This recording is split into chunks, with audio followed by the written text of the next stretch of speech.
Hey, what's up, everybody? Welcome to this week's podcast. There's a bunch of stuff to talk about, so I'm just going to jump right in. First up, Duden has just teased an optical drive emulator for the Towns PC. Now, I'll be honest from the start, I didn't even know this existed. I knew there was an Towns Marty, which is a video game console, and I believe this is a PC that was the predecessor to that, and this optical drive emulator will allow you to play software on that PC just over some kind of SD card. So my apologies for zero knowledge of this stuff. Classic PCs, at least the knowledge of that is stuff that I'm limited to what I grew up with, which certainly wasn't much that I had access to back then. So, I could obviously get the concepts, but it does seem that Duden's paying attention to this. I think he had that and the Towns Marty one. I don't really know if there's going to be any other weird way of selling this. I think he required people to give their serial numbers of their console for the other one to prevent scalping. It was something ridiculous like that. So, the actual work that Duden does, I'm a big fan of. It's just the practices of selling and customer service always leave me with a bad taste in my mouth. So if you have an Towns PC, this definitely seems like something you might want to be checking out, see if it's something you could purchase. And if there's any kind of cool tidbits or something that I really should know about this, and you have time to, please leave messages in the comments, because I'd really kind of like to learn more about stuff like this, wherever it's relevant. And the Wikipedia stuff you find is generally just the overviews, which is great and all, but I always value people's experiences and a lot of the stuff people teach me in the comments a lot more than just basic info. So if you have an Towns PC, definitely check out this post. And if not, I guess it's just another pretty cool ODE that's now popping up for a new device. The Sega Forever channel announced last week that they're expanding their social media networks to basically cover all Sega Retro. So everything from the Genesis Mini to the still doing the Sega Forever stuff to the Genesis Classics. And the social media side of things is a little bit different from the actual products that you're seeing. So they do things like interviews with the original developers, release of different artwork and stuff like that. And I was able to talk to one of the people behind it, and I got the impression that they're really trying to do these games justice. So it's not just like a quick cash grab of like, hey, let's throw Sonic on Twitter and people will click on it. They seem to be really taking the time and effort to celebrate these things. And I, of course, being as the obnoxious person that you all know, wanted to push for more celebration of real hardware. Not that I would expect your average modern gamer to go out and do all the crazy things we do to get your Genesis working on a flat screen just to play a game for 15 minutes. But I do think it's important to celebrate how we got to the point of a Genesis Mini. And of course, I always say that there are people that start out with buying something like the Genesis Classics or a Genesis Mini just to get that blast of nostalgia. But once they get here, they're like, oh, you know what? This is a little more important to me than just a remembrance from my past. This is something I actually really enjoy doing. And that would lead people down the roads of the more crazier options, like the analog box, of course, the Mr. Project and all that stuff, or just, crazy people like us that take the time to recap, repair, and triple bypass a Genesis and stick it through an OSSC to get some pretty awesome original cartridge use on original hardware. So, hopefully they'll start to expand a little bit more than that. I did like a lot of what they did. What they've done so far. They did like little pop-up videos about certain games, which, if you grew up during that era, you might not appreciate it as much as somebody who grew up right after it, or I guess maybe even right before it, who kind of knows the story, but not some of the little tidbits and tips and stuff like that. So I'm interested to see where they take this. I'd love to be a part of any of it too. And basically just celebrating older games for what they really are, the same way you would celebrate anything that's been around for a while. Like you wouldn't call like a golfer a vintage sports enthusiast. It's just golf, regardless of when it's been invented. And I really think that games are kind of like that too. An awesome game will always be an awesome game, especially if it's presented properly. So kudos to Sega Forever for expanding their social channel, and hopefully we'll see cool things this year. Some new updates were posted to the PlayStation 1 Digital project. Dan, I guess, had posted a few things on his Twitter feed that I can't really remember if the info was out there before, but it certainly wasn't all combined in one place. Anybody that's interested in the project, definitely check out the post for the updates, but basically they confirmed that there will be an integrated PSNE mod chip in there, which will work on most of the models that it's compatible with. Dan confirmed that only the SCPH 55 and 70 series are going to be currently supported and could possibly be the only consoles ever supported by the PS1 Digital, which, in my opinion, those consoles are still so inexpensive that's totally fine. I certainly wouldn't mind having to purchase another one. Also, this project requires that you remove the serial port in order to mount the HDMI connector. And I think people were confused about that at first. There's two ports on the back of the original PlayStation. One of them is used by the SIO project, the optical drive emulator, and the other one I think was really only used for a link cable for multiplayer support. So because that's the one that's going to be removed, not the one for the PSIO, that they're aiming to do some kind of wireless serial functionality to have that multiplayer feature done wirelessly, which is probably cooler anyway. So also they're upgrading the chip in it from a Max 10 to a Cyclone 10, and I believe they did this for heat reasons, but it also allows for some more advanced deinterlacing for the 480i stuff. So overall, the project seems to be moving along pretty nicely. There's no release date or price or anything like that yet, but we'll keep everybody updated, and I'm certainly excited to try it out. It looks like a true reverse engineering of one of the PC Engine chips has just started. Vertec had decapped the HUc6270 and sent it to John McMaster to photograph and image it under a microscope, which means that things like the PC Engine core for the Mister could now be made even more accurate if this chip is fully reverse engineered. And this is something that I think might be the future of the Mister project, because if development continues and more people join, eventually we're going to get a ton of arcade boards and every console possible running on Mister and FPGA. But I think striving for perfection and learning more about the electronics is stuff that both us and future generations could really take advantage of, because it doesn't need to be a specific time period of something to enjoy a reverse engineering process, to learn and use those skills for other things. So my hopes is that when FPGAs start to grow and more people start to adopt this as a way to do things, the kids that are coming out of this and people that are really interested in it will take that knowledge and kind of practice with things like the Mister and do stuff like decap one of the main chips in a PC Engine and be able to reverse engineer that to apply even more perfection to an existing core. And that's really what I'd love to see. I'd love to see as much stuff get ported over to Mister as quickly as possible, just because it's a zero lag solution that could run on analog and digital displays. So right off the bat, it would be an easier and more accurate, I guess, solution than many software emulation choices, not all, of course, and then kind of go back and tweak it to make it more perfect. That way, at the very least, if you do get some glitches or something or sound inaccuracies, you don't have to worry about lag killing your game or anything like that, or having to jump through hoops to get it to work on an RGB monitor or something. So while that's a lot of my opinions mixed in there, I do really think that continuing to strive for perfection is something that everybody benefits from. Of course, the users do, but also anybody working on these projects. It's anything this complicated and this in-depth, once you accomplish this stuff, all you do is end up learning from that and teaching other people. So giant thank you to Vertec, to John McMaster, and of course, as always, to the entire Mister team, because I just think this is a project that someday might be equal to MAME in its importance, and if more stuff like this happens 20 years from now, it might surpass MAME. Who knows? No disrespect to MAME, of course. I think my old drummer analogy. Every time a band gets a new drummer and they if they're interviewed, somebody says, "Oh, how do you think your new drummer's doing?" And they go, "Oh, they're great." There's always a bunch of people in the comments that are like, "Oh, so that means your old drummer sucks then?" And it's like, that's not what I'm saying. I love MAME. I'm going to use it for the rest of my life probably, but true reverse engineering of this stuff has the potential to go even farther. So while I'm a fan of all of this stuff, I really hope someday, many, many years from now, the whole focus is on whatever Mister ends up evolving into.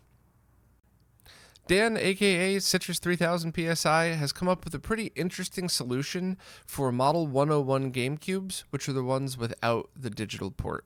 So his solution, which at the moment there's no price or release date, or he doesn't even know if he's going to be selling them, it might just be an open source thing.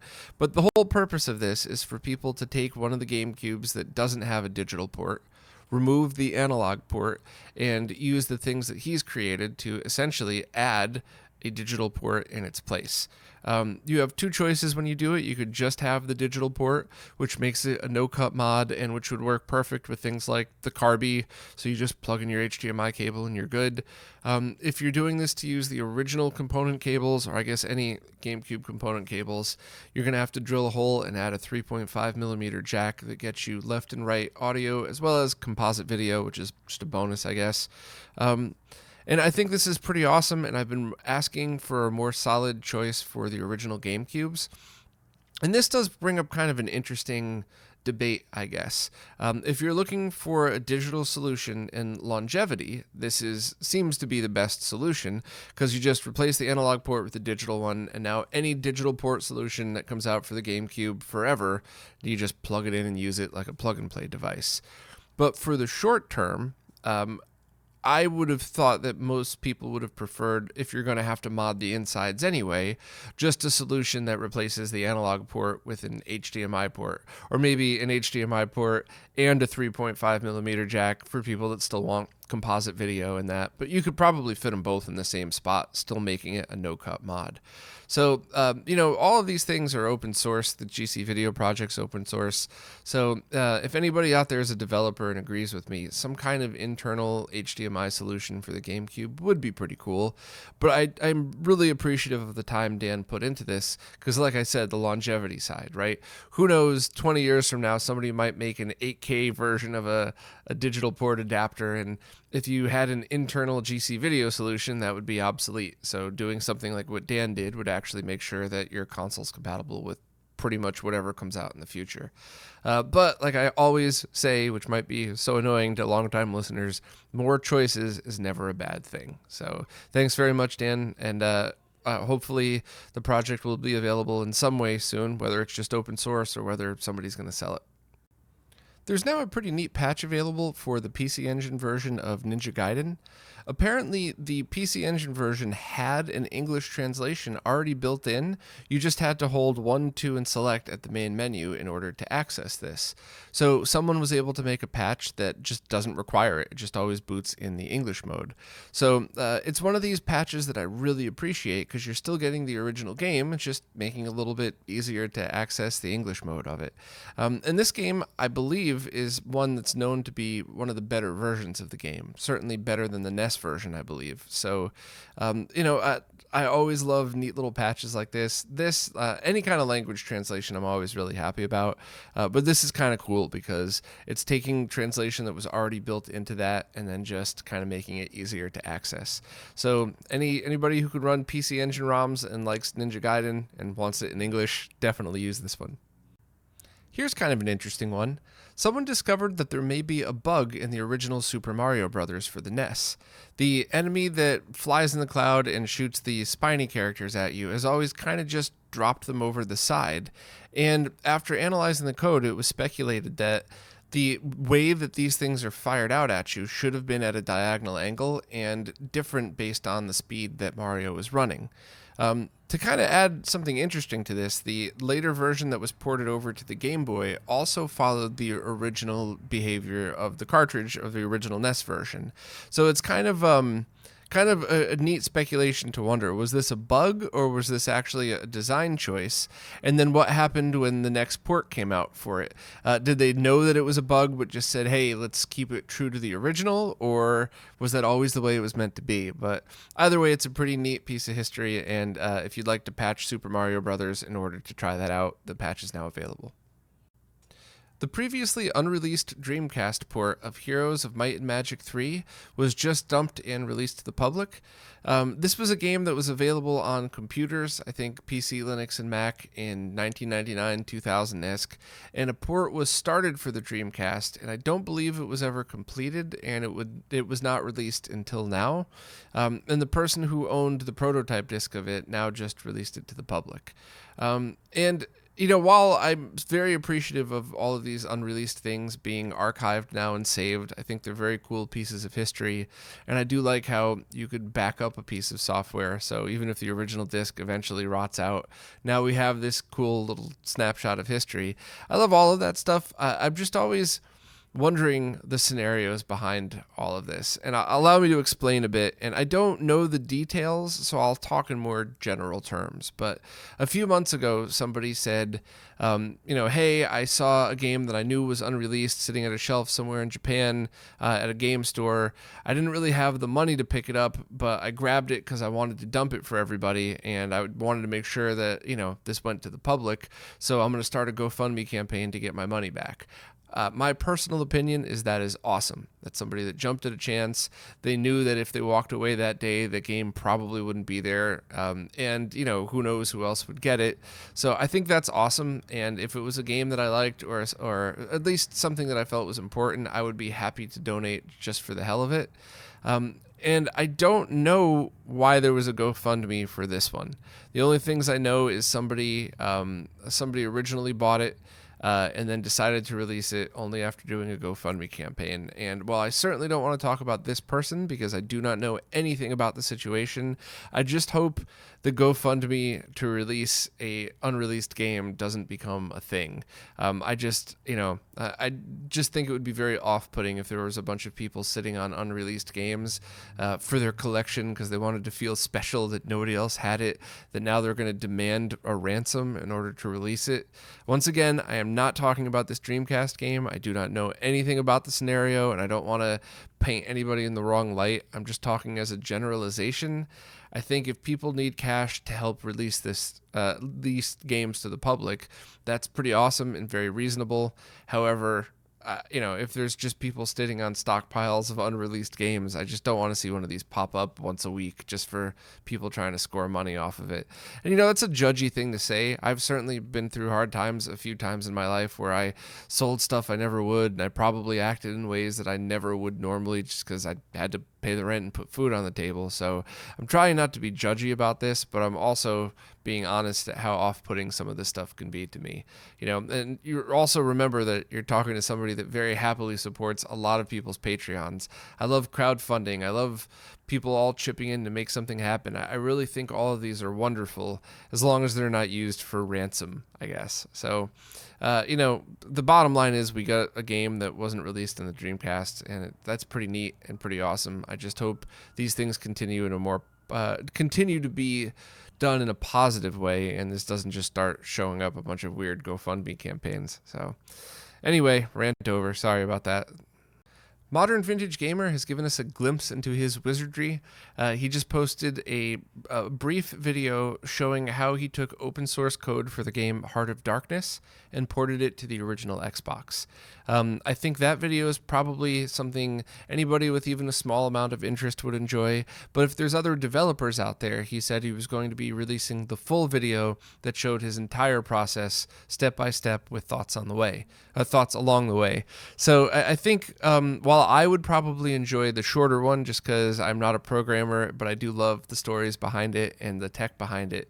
If you're looking to do things like port games to a different platform, I would probably go after the longer video and really sit step by step and understand what it is that he did. So thanks to MVG for continuing to make these very cool things that also teach people how to do stuff and continue on their own as well.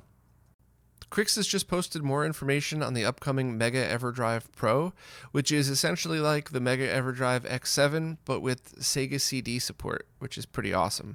Now, of course, you could already get that with the Mega SD, but as always, I love choices, and I'm certainly interested to see what Crix has to offer. He did post a few things in the Twitter thread that confirmed a few questions, so I'll just run through them real quick. Price range is going to be about $200. He's going to try for save state support for SMS, but not sure if it's possible. 32X ROMs will be playable, but you need an actual 32X. However, there's no confirmation on 32X CD, I believe, yet. Of course, I'll try it when it comes out just for the heck of it, assuming I could find a working 32X. We're still struggling with that. Virtual Racing will also be ported over to it as well. So the X7 has support for it, and this one will. And you will need an original BIOS file to run it, which is something that I would assume would be for pretty much every device like this. I think, in a perfect world, everybody would write their own custom BIOS that would be, perfectly flawless and compatible with everything, but that's unreasonable, especially when those things are already out there. So you will have to, of course, find your own ROMs, find your own BIOS file for it, but it should just work at that point like a normal Everdrive that also plays Sega CD games. So, of course, I'll get one right when it comes out. I'm very excited to try it out and just to see what else Crix has to offer. Just a quick update for anybody who is looking to get the RetroFighters Dreamcast controller. With all the delays going on, of course, they have delays as well, as does everybody else, so we should all be pretty understanding of that. But they were nice enough to still post an update. They think they're going to receive the controllers at the end of the month, and then, of course, get them through distribution and out to everybody else. So everything's still moving along. There's just delays, and it's moving on slowly. So while I certainly wouldn't expect anyone to be required to post an update in a time like this, it's very nice that they still took the time to do so and keep everybody that pre-ordered in the loop and really just knowing what's going on. So kind of out of all the RetroFighters controllers, that might be one of the ones I'm most interested to mess with. I don't game a lot on the Dreamcast, but when I do, I actually kind of enjoyed the controller, other than the D-pad, of course. So I'm interested to see how this would compare. A bunch of my friends are getting them, so I'll be able to just go over there and try it out myself and give some opinions. So very cool that they were keeping everybody updated. I just posted an interview, podcast, conversation, whatever, with Stika, someone who does reviews of new games on old consoles, documentary-style videos, and basically just somebody I'm a fan of and have been wanting to talk to for a while on camera. We were originally planning on doing that interview in person in this year's Portland Retro Gaming Expo, but of course with that canceled, we just figured, let's just do this. We've been wanting to do it for a while. So I enjoyed it very much. I'm always nervous that this is not the right place to post this content.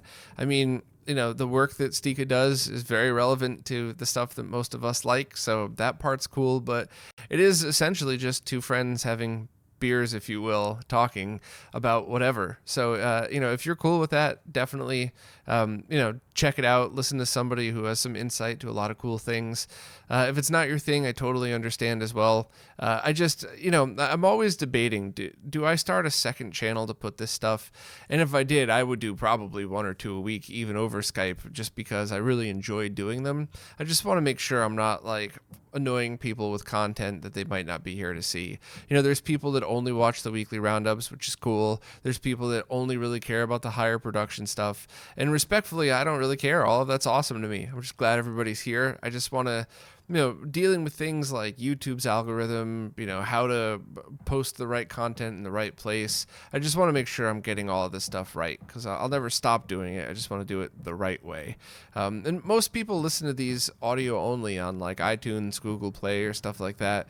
So it's, I'm totally cool with if it got barely any views on YouTube, as long as people are enjoying it. But I don't know how that affects anything else, algorithm, all that other stuff. So we'll see how these continue in the future. In a perfect world, it would be only in-person interviews and whatever. But also, please understand once again that this is a Skype interview, so all of the awfulness that goes with that applies here.